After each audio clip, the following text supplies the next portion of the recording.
Vamos a empezar, que parece que vamos muy mal de tiempo, si os parece bien. La mesa que abre la tarde es un monotema sobre educación. A ver, por favor. Están los dos micrófonos encendidos, pero ya no sé lo que pasa. Bueno, la temática que tenemos esta tarde en la mesa es sobre inclusión educativa. No sé si sobre educación o sobre inclusión educativa. Yo no quería venir porque llevo muchos años hablando de educación y siempre me parece que nos falta mucho, que queda mucho, que se consigue poco, pero a pesar de todo, pues bueno, avanzamos y a lo mejor es resistir.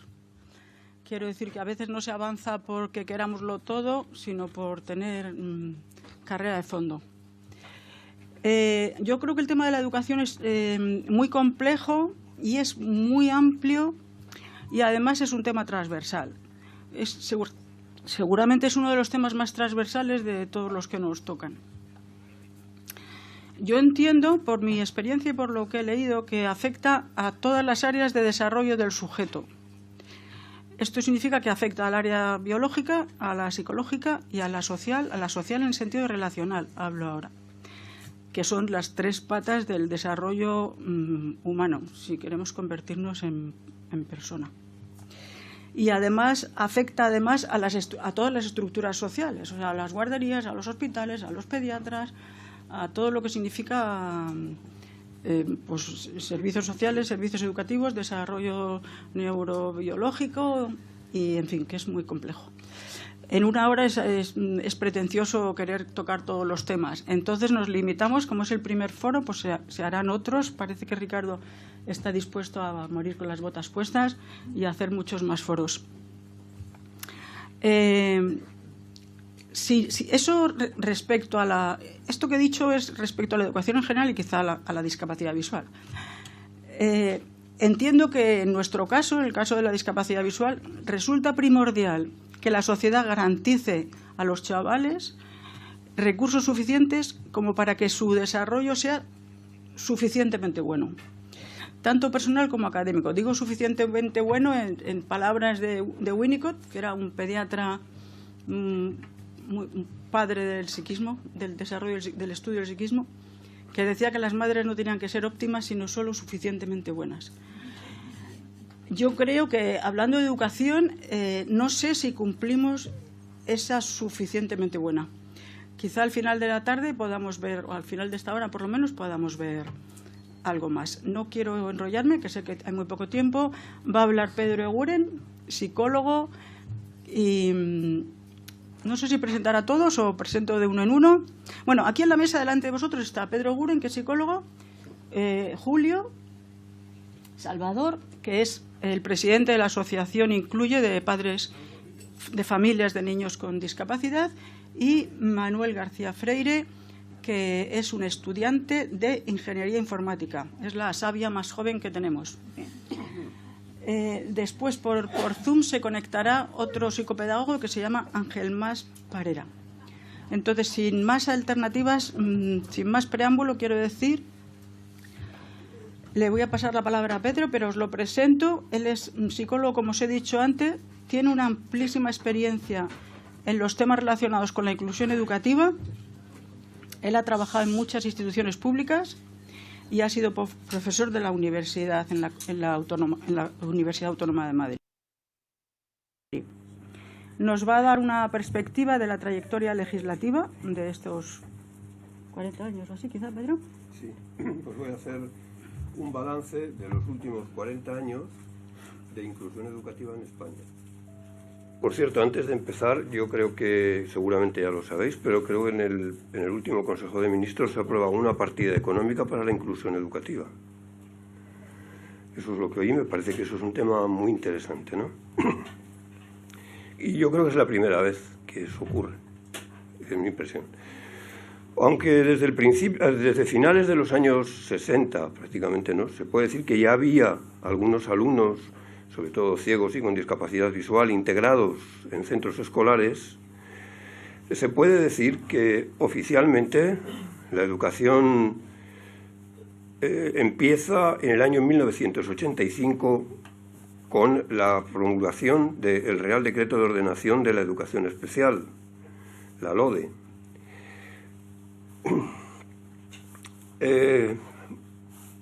Puesto que las leyes anteriores se limitaban fundamentalmente a reconocer el derecho a la educación para todos los ciudadanos.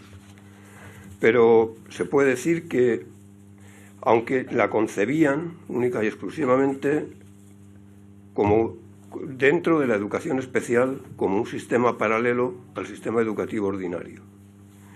La ley de 1985 plantea explícitamente los beneficios y la necesidad de escolarizar en los centros ordinarios a todas aquellas personas con deficiencias psíquicas, sensoriales, etcétera, a través de planes individuales y de apoyos específicos. Solo cuando las características de los alumnos no hagan posible su escolarización en los centros educativos convencionales, se debe recurrir a los centros de educación especial. En 1990, la Ley Orgánica General del Sistema Educativo, la LOCSE, apuesta claramente por los principios de normalización y de integración, introduciendo por primera vez el concepto de necesidades educativas especiales para referirse precisamente a aquellos alumnos y alumnas que, llevando a cabo su escolarización en aulas ordinarias, precisan de apoyos especiales, incluso plantea de algún tipo de adaptación curricular para superar las deficiencias o los problemas en el desarrollo-aprendizaje. En el 2006, la Ley Orgánica Educativa, LOE, ahonda en el compromiso social de los centros de recurrir a una escolarización sin exclusiones, respondiendo a los principios de calidad y equidad. Además, se intenta dotar a los centros escolares de la autonomía suficiente para favorecer la inclusión de todos los alumnos. En el 2013, la Ley Orgánica para la Mejora de la Calidad del Sistema Educativo, la LOMCE, tiene entre sus objetivos el promover el máximo desarrollo personal y profesional de todas las personas. Sin embargo, hay ciertos sectores que señalan que realmente la LOMCE no aporta realmente ningún avance significativo en materia de inclusión escolar. Y sobre todo, en lo que se refiere a las personas, a la población de alumnos con discapacidad visual y ceguera,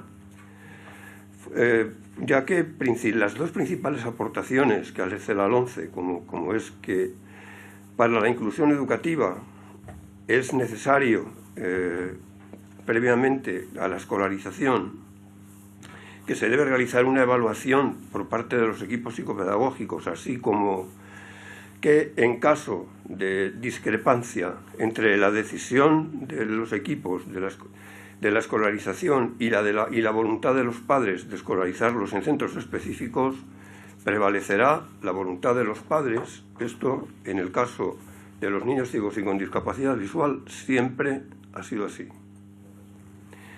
Tras realizar, vamos a hacer una valoración ahora de los logros alcanzados en materia de inclusión en general, ¿vale? Tras realizar una valoración de los logros alcanzados, voy a señalar algunos aspectos que me parecen destacables sintetizando, ¿no? Escolarización de todos los alumnos en un único sistema. Aumento de los recursos personales y materiales y de infraestructuras para atender a las necesidades educativas especiales. Utilización de los centros de educación especial solo en aquellos casos en los que no sea posible ni aconsejable una educación inclusiva. Elaboración de planes de atención a la diversidad. Notable mejora de la formación del profesorado en temas de inclusión educativa. Creación progresiva de las denominadas aulas abiertas de educación especial en los centros ordinarios para atender a los alumnos con necesidades educativas más severas.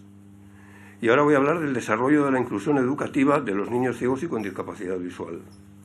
En el año 1980, el Inserso publica la primera guía de estimulación precoz para niños ciegos y con discapacidad visual de 0 a 3 años, que además de aportar un programa de atención y de estimulación en las diferentes etapas del desarrollo, en su elaboración supuso una buena recogida de información sobre lo que en atención temprana y de niños ciegos con discapacidad visual se estaba haciendo en los principales países de nuestro entorno y que serviría de base para la posterior creación de los equipos de atención temprana. Así, tras la publicación de la mencionada guía, el Inserso, a finales de ese mismo año, constituyó el primer equipo de atención educativa para los niños de 0 a 3 años.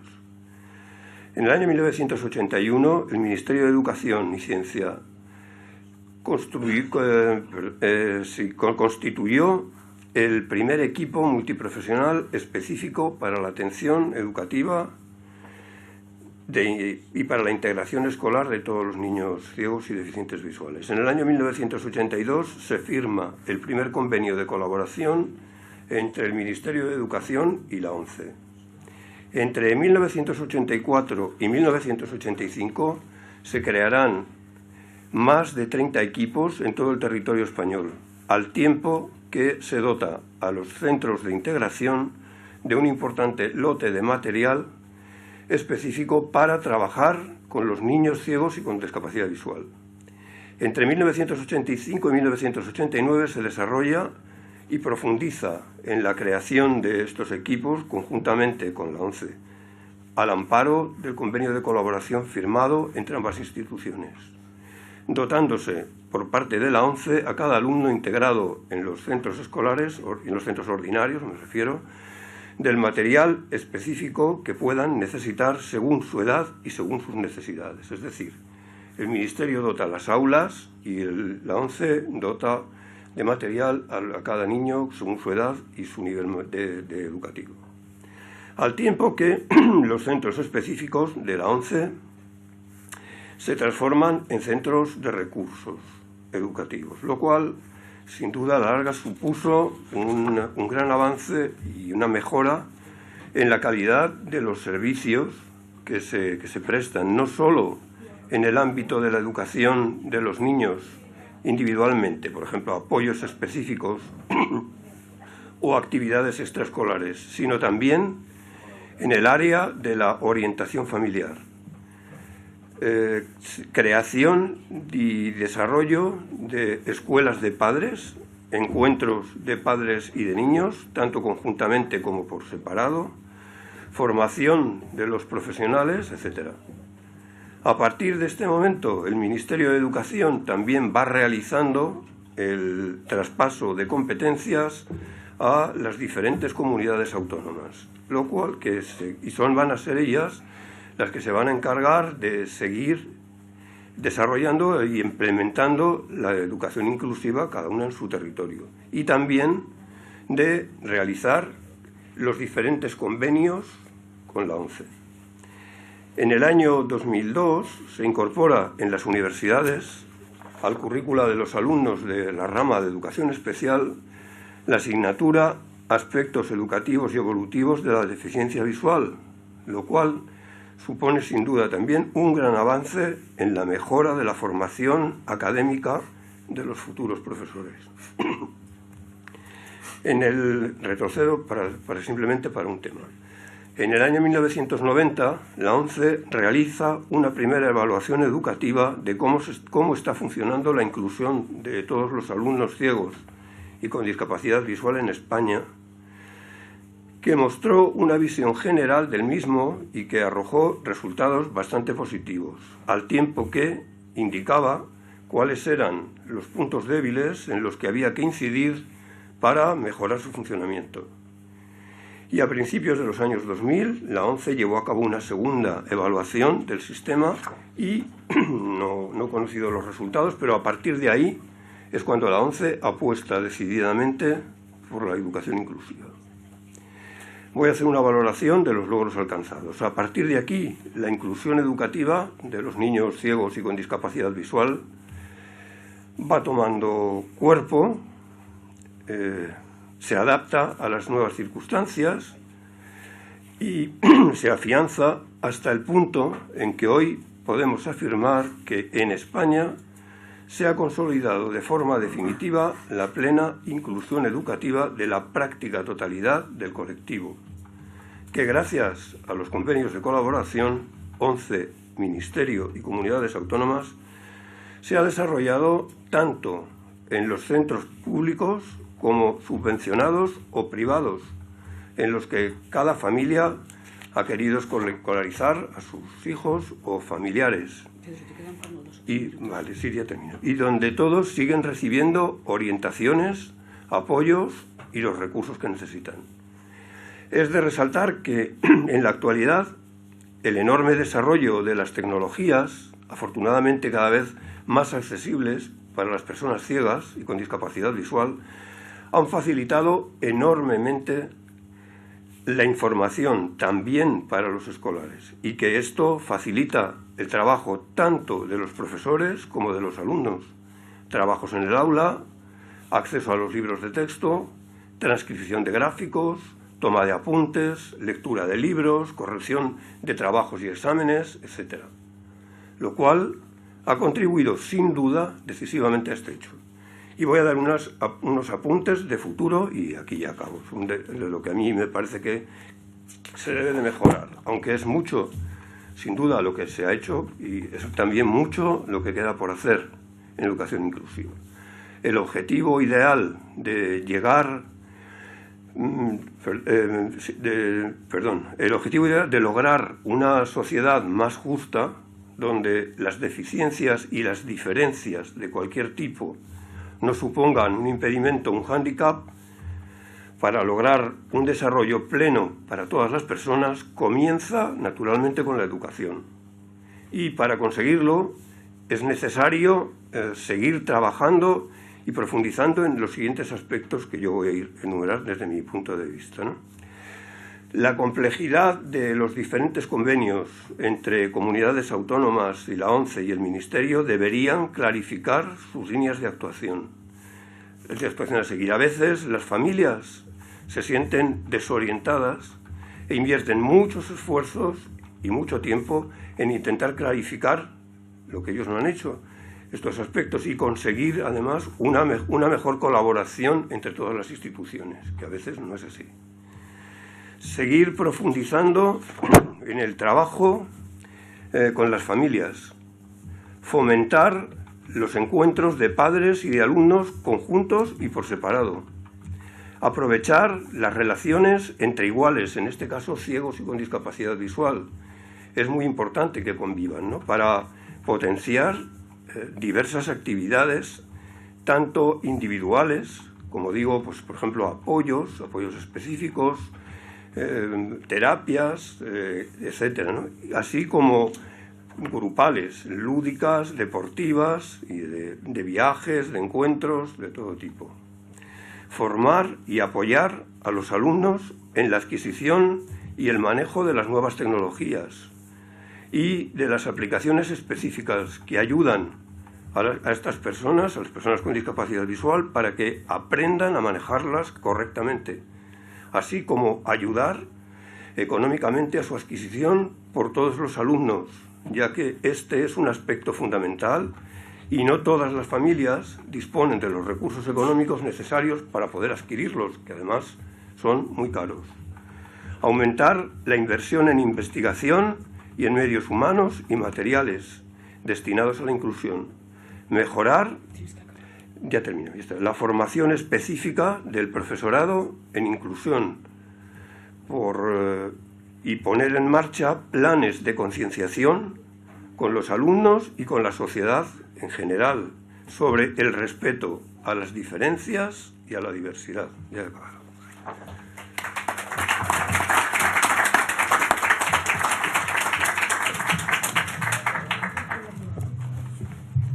Bueno, Pedro, pues muchísimas gracias de toda nuestra vida. Y además nos has dejado las pautas de futuro, que los puntos que has señalado de futuro me parece que son, que yo creo que debíamos recogerlos en las conclusiones de la gente que elabore, porque sí, porque lo has centrado muy bien. Hemos visto en tantas de estas. Por eso digo que has resumido toda nuestra vida. Escuchamos ahora a Julio. Julio Salvador, os lo he dicho antes, el presidente de la asociación Incluye. Él también es otro luchador desde hace mucho tiempo, desde que nació su hija, hace 27 años ya, ¿no? Y ellos están en la Comunidad de Madrid únicamente, es que eso también es otro punto pendiente. Nos va a presentar una visión de la inclusión desde las perspectivas de las familias y me imagino que será bastante crítico, cosa que es bienvenida. Julio, cuando quieras. Buenas tardes. ¿Se oye bien? Bien, bueno, primero agradecer al Congreso por el espacio que nos ha prestado, al Grupo Motor por el gran trabajo y la organización, y bueno, a todos los que estáis aquí por preferirnos a una buena siesta, ¿no? Yo voy a hablar de la inclusión desde el punto de vista de las familias. Y antes de nada, aunque sea una obviedad, quiero dejar claro la obligatoriedad de la educación en este país y que a día de hoy no existen ya colegios específicos ni tienen cabida en nuestro sistema educativo. Lo aclaro porque aún hay gente que ve raro que estos alumnos estén en colegios ordinarios y otros que preferirían que los colegios específicos siguieran existiendo. Me gustaría aclarar también que la inclusión no es un principio que afecte a las personas, o en este caso a los alumnos con discapacidad. La inclusión nos afecta a todos. Todos tenemos que ser incluidos. Y si no entendemos esto, no vamos a entender nunca lo que es la inclusión ni la vamos a conseguir. ¿Cómo nos sentimos las familias? Pues creo que las palabras más adecuadas son cansados y decepcionados. Cansados de trasladar todos los días el cole a casa, cansados de lidiar con la poca empatía del profesorado, cansados de enfrentarnos todos los días con los colegios y las instituciones, decepcionados de ver a aquellos que nos deberían apoyar como miran para otro lado, decepcionados de que después de 40 años desde aquella primera ley de integración del 85 de la que hablaba Pedro, la sociedad aún no tenga un concepto claro de inclusión y de accesibilidad universal.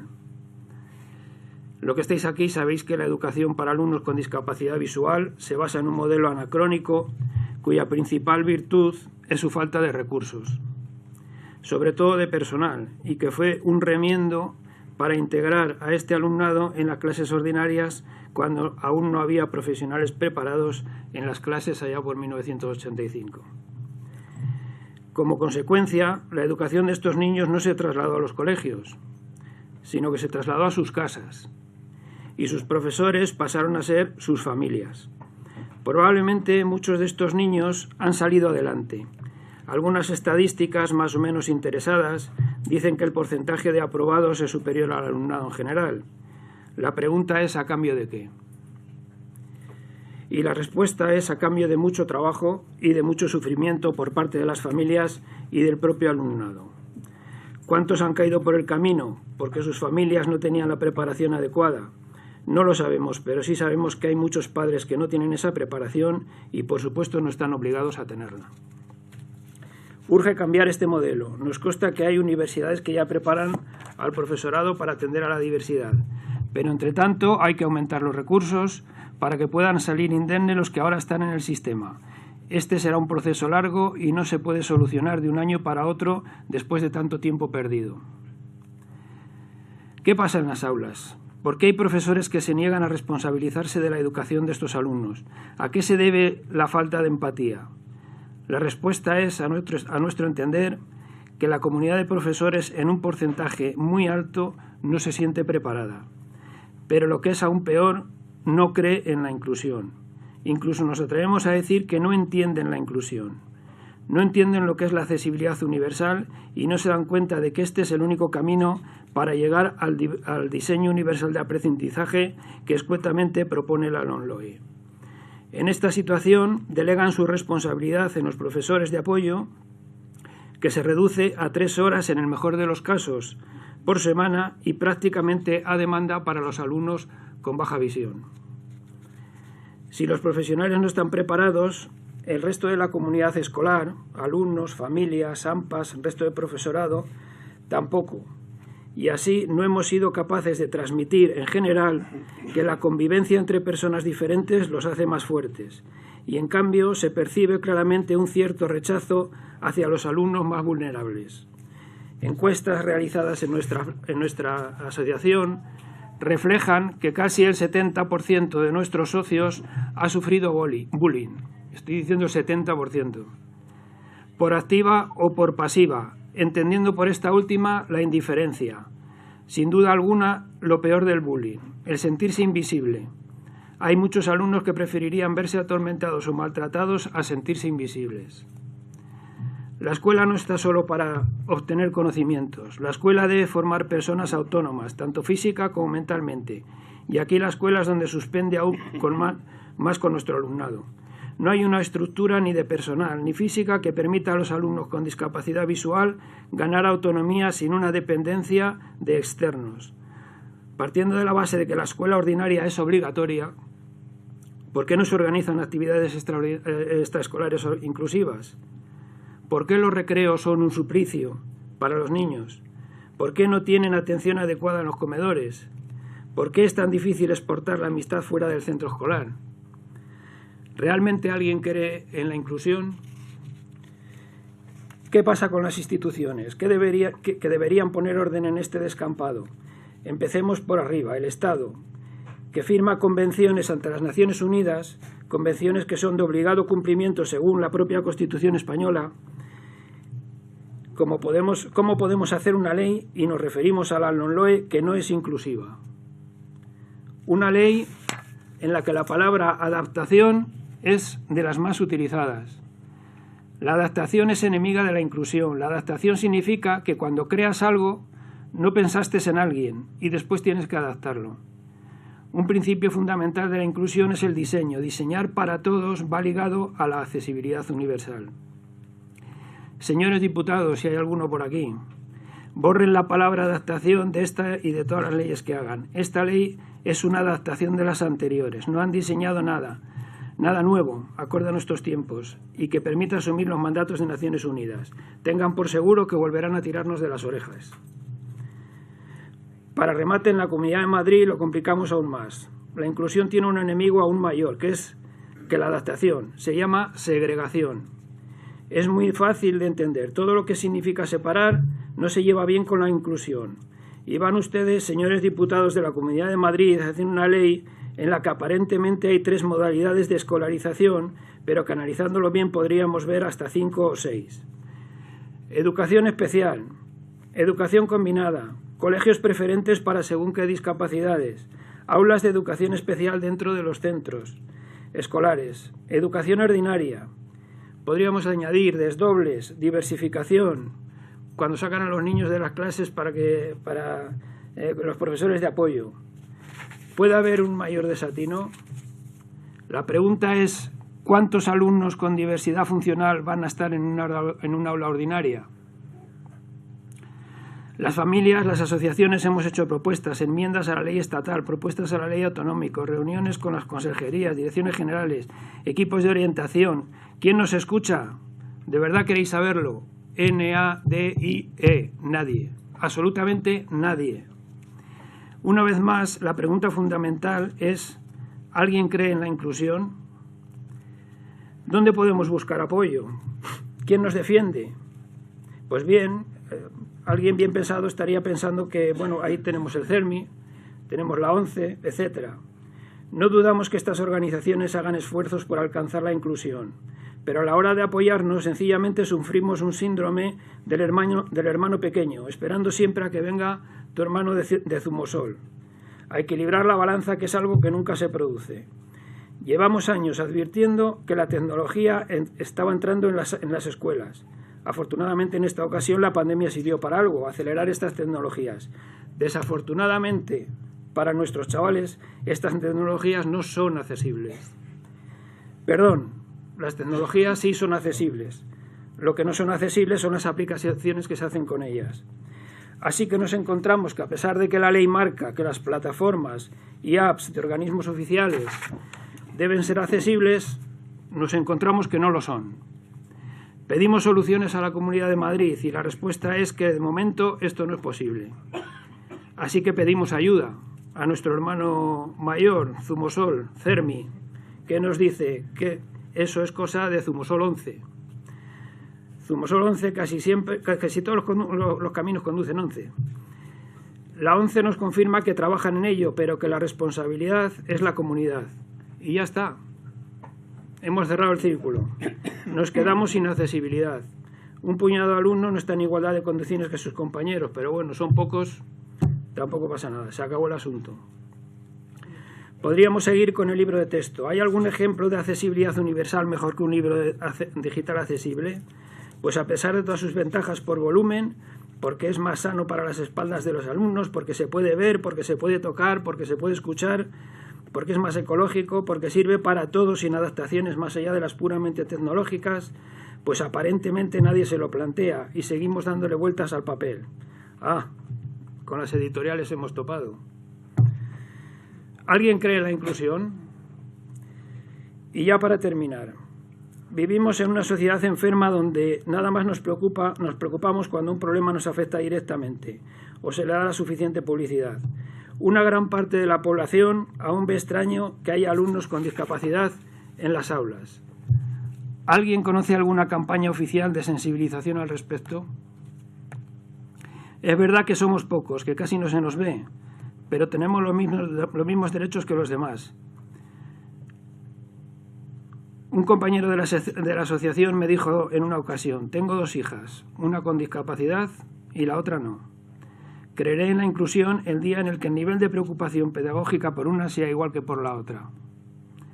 La discapacidad visual, sobre todo el alumnado con código de lectura Braille, y aunque en menor medida la baja visión, se encuentran bajo mínimos, tanto los alumnos como sus familias. No podemos bajar la guardia ni un momento. Si el resto de los padres sufrieran la misma tensión, otro gallo nos cantaría. Nosotros sí creemos en la inclusión.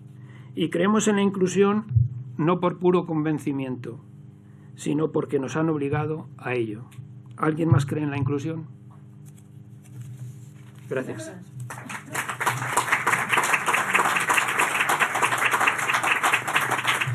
Me gustaría, perdona Rosa, sí, me gustaría un minuto nada más.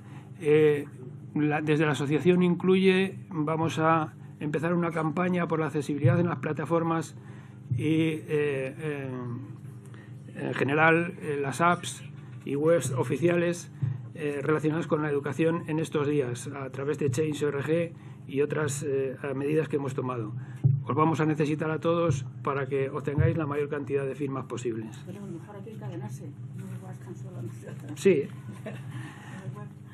pero iremos paso a paso.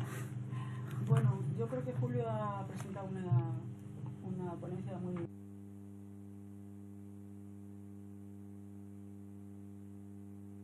que hay ahora mismo en la... Digo que me parece que la intervención de Julio ha sido una intervención muy valiente y que ha puesto el dedo en la llaga de muchas llagas que existen ahora en el tema de la educación inclusiva.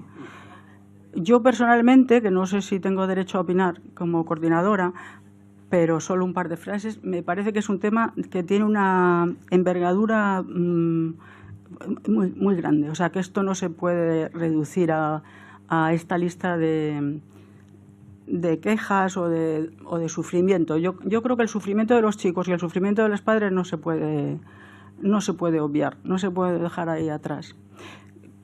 Yo pienso que las cosas son mucho más complejas y más difíciles, pero pero creo que lo que tú estás diciendo debe tener un altavoz social. Eso es lo que yo pienso y no tengo más derecho a hablar, así es que voy a darle la palabra.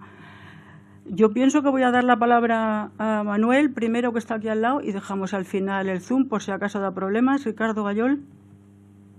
Como queráis, no es necesario. No, dejamos, los técnicos nos dan entrada, Ángel, entonces. Llámale ya. ¿Ya está Ángel? Sí, sí. Hola, hola Ángel. Sí, ya estoy ya. Ángel, ¿nos oyes? Sí, perfectamente. Vale. Bueno, Ángel Mas Parera va a presentar una ponencia que se llaman Los ejes de la transición desde la visión a la pérdida visual, a la discapacidad visual, para proseguir una vida normalizada. Este es el resumen que él me hizo, que el título es un poco más complejo, pero significa lo mismo. Académicamente, él es maestro de educación especial además, y él es licenciado en Ciencias de la Educación, o sea, es pedagogo. Eso desde el punto de vista de titulaciones académicas. Y a nivel profesional, él ha sido psicopedagogo en la Generalitat, en los equipos de valoración, y ha impartido formación. Sí. Y ha impartido formación en diferentes instituciones. Siempre, o por lo menos lo que aquí nos atañe, sobre inclusión educativa y orientación académica y profesional de personas con discapacidad visual, ¿no? Y ha formado también, tiene experiencia en equipos directivos, que eso también nos viene bien de cara a que nos abra la luz sobre qué se puede hacer. Creo que él va a presentar una experiencia personal, pero basada en su trayectoria profesional, ¿no, Ángel? Cuando quieras, Ángel, puedes hablar. Tienes 12 minutos que nos han dado. Sí, gracias. En primer lugar, agradecer a la organización la diferencia que ha tenido en invitarnos a nuestra asociación, Asociación de Personas con Capacidades Diversas, EXCAT, a hablar en el foro y a expresar nuestro pensar, ¿no? Y, por supuesto, también agradecerte a ti, Rosa, de hacer la presentación, que para mí hubiera sido más fácil yo presentarte a ti y tú hablar. Y seguramente... Gracias a ti, Ángel. Vamos a empezar, ¿no? Primero, antes que nada, unas palabras clave de mi exposición. Estas son tránsito, adaptación, pertenencia, actitud, normalización. Repito, normalización. Empezaré con una premisa.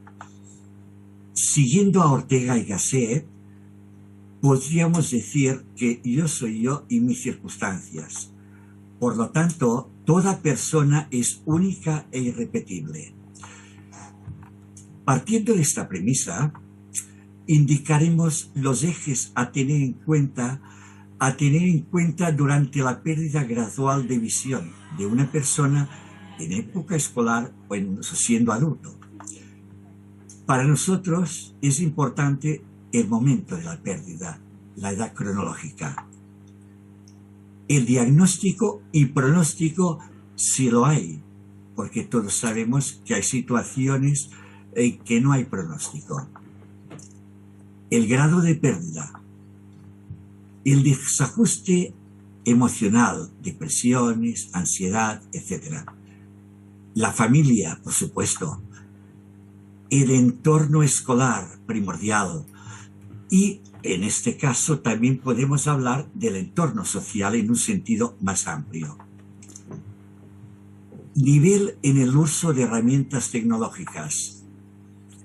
Posibles consecuencias de la pérdida, permanencia, jubilación y todas las variaciones que puede haber, o los niveles.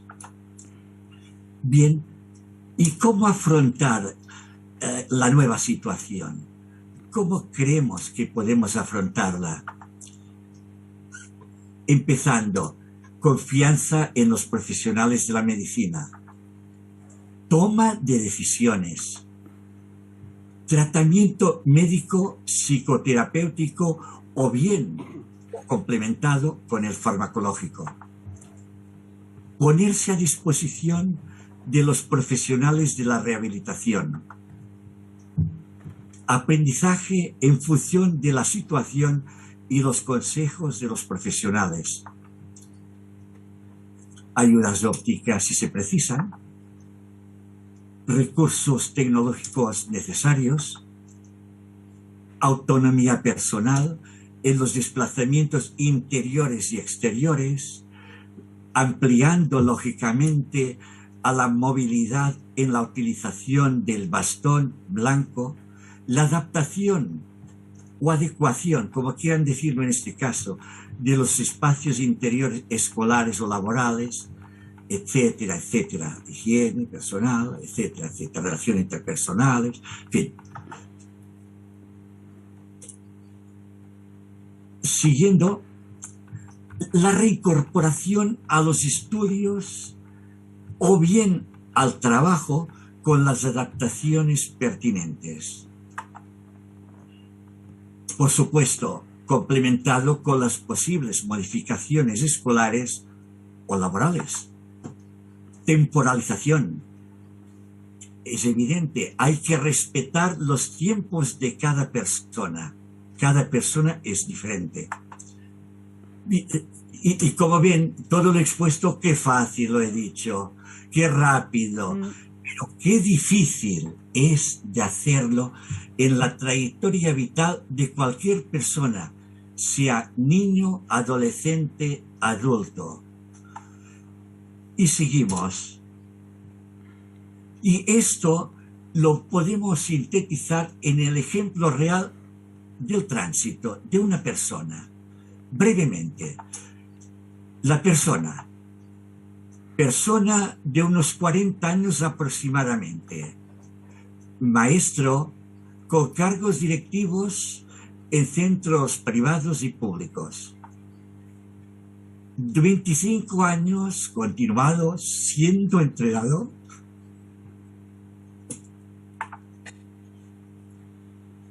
perdón, no se me ha oído quizá, 25 años siendo entrenador de baloncesto e impartiendo cursos de formación.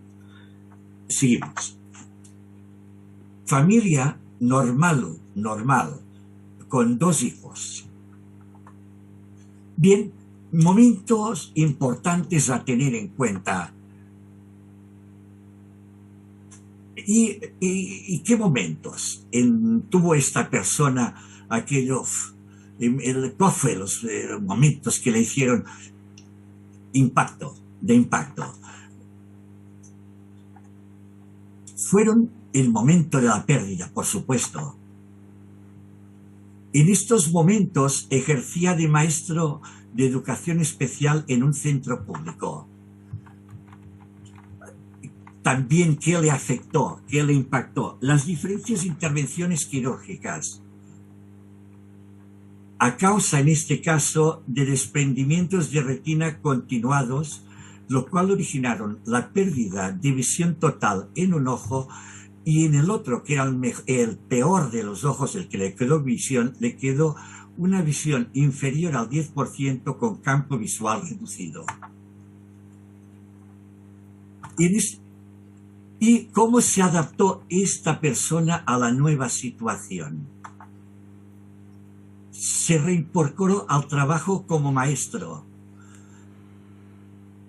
Y en este caso, la reincorporación fue en el mismo centro donde había perdido la visión, integrándose también en el consejo escolar y teniendo como recursos a utilizar ayudas ópticas, el braille hablado y la telelupa. La acogida buena por parte del equipo directivo, los alumnos, los profesores, el personal no docente, en resumen, la comunidad educativa. El profesor en cuestión prosigue los estudios que estaba haciendo en cuanto a pedagogo y los termina, los concluye, ya de mayor, pero se examina lógicamente, en este caso, y si nos situamos en la época, mediante el megáfono, mediante, en fin, grabaciones. Seguidamente inicia los estudios de doctorado. Se presenta y supera las primeras oposiciones organizadas por el Departamento de Enseñamiento de la Generalitat de Cataluña para psicólogos y pedagogos. Las aprueba, las supera y pasa a ser profesor de psicología y pedagogía. Por concurso de méritos accede a lo que ustedes también en ponencias anteriores hablaban de los equipos psicopedagógicos de cada comunidad autónoma. Los ponentes anteriores han hablado de ello. En este caso, en Cataluña se llama EAP, Equipo de Asesoramiento Psicopedagógico y Orientación Educativa. Y en este caso sí que especifico dónde estuvo el mayor problema, uno de los mayores problemas que tuvo la persona. Fue en este concurso de méritos. El concurso consistía en presentar un proyecto y tener en cuenta el currículum. Sin superar el proyecto, el currículum no se tenía en consideración. Presentó el proyecto delante del tribunal, formado por 5 personas. Una de ellas era la presidenta del tribunal. Entregó el proyecto, lo tenía que defender. La presidenta del tribunal le indicó al señor en cuestión, le indicó, por favor, había 20 hojas en tinta, Word, Arial. Le dijo, por favor, lea todo el documento. La persona no sabía braille. La persona tenía el braille hablado. Lo tenía preparado por si acaso. Leyó literalmente todas las 22 hojas, pero al llegar un momento se despistó, se desorientó con el teclado del braille hablado. Tuvo la suficiente en este momento, por decir, falta de nerviosismo o estar preparado para decir, ¿me permiten tomar un vaso de agua? Así lo admitió la presidenta, tomó el vaso de agua y siguió. De esta forma esta persona superó, pero puedo decir que fue quizá el momento más difícil de todos los que he dicho anteriormente. Esto lo he dicho para que vean las dificultades que a las personas con limitada visión, sea baja visión o ceguera, tienen, y que son muchas las veces, repito, muchas las veces en que se les exige más y más que a los considerados normales, entre comillas. Vea,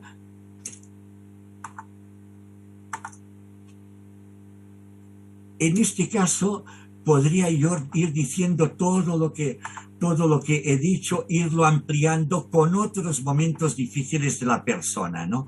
Pero sí que otro momento difícil fue cuando él se dio cuenta que la pertenencia a otro grupo que no era el suyo, al grupo de los considerados ciegos, distintos a los demás. Y así iríamos diciendo, etcétera, etcétera.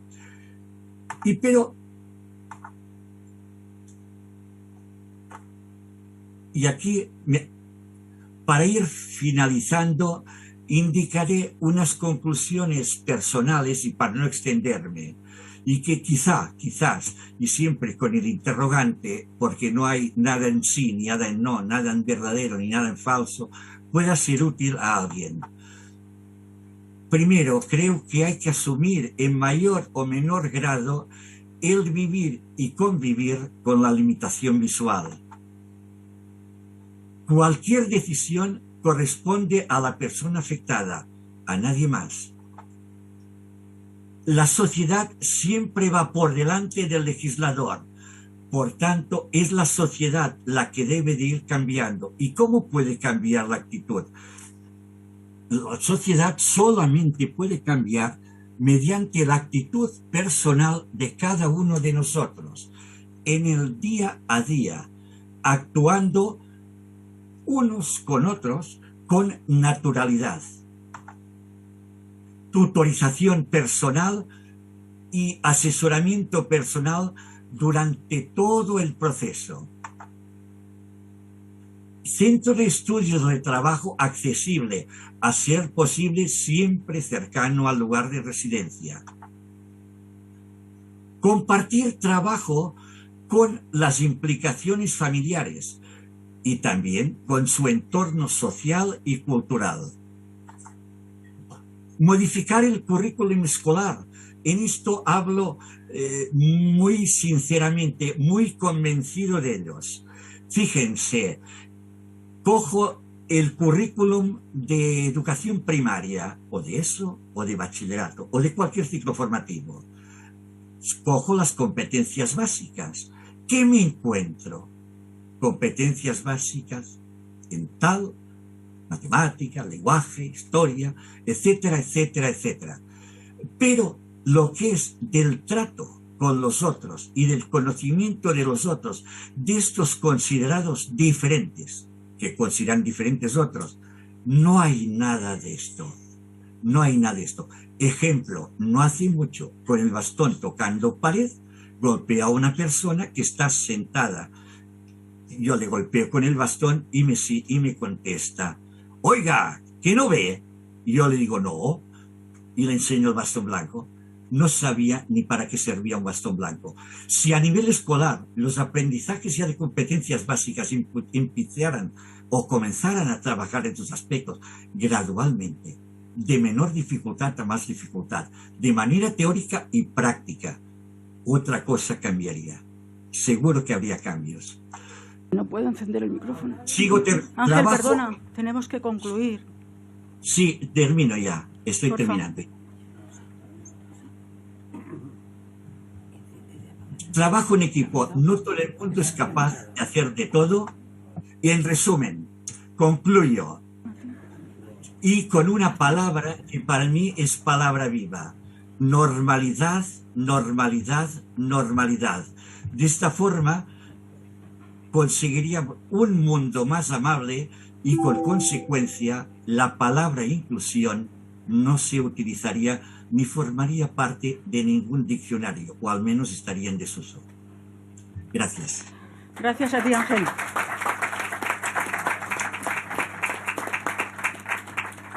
Bien, yo de esta ponencia lo que me parece que añade más específicamente, aparte de su experiencia personal, es que pone el acento en una cuestión que es un poco distinta a la que hemos visto hasta ahora, y es que somos las propias personas con discapacidad visual las que también contribuimos a que cambie la mentalidad, ¿no? O las que principalmente debemos contribuir o algo parecido.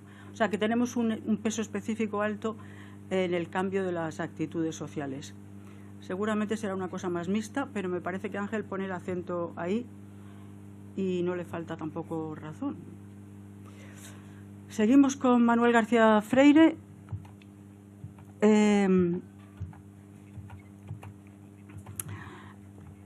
Su ponencia se llama La accesibilidad en el entorno universitario.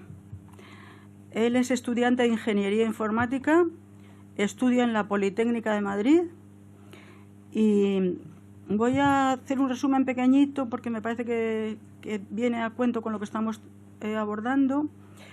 Él ha tenido un expediente bastante envidiable y ha estado siempre estudiando en un centro público de la Comunidad de Madrid en régimen de educación inclusiva.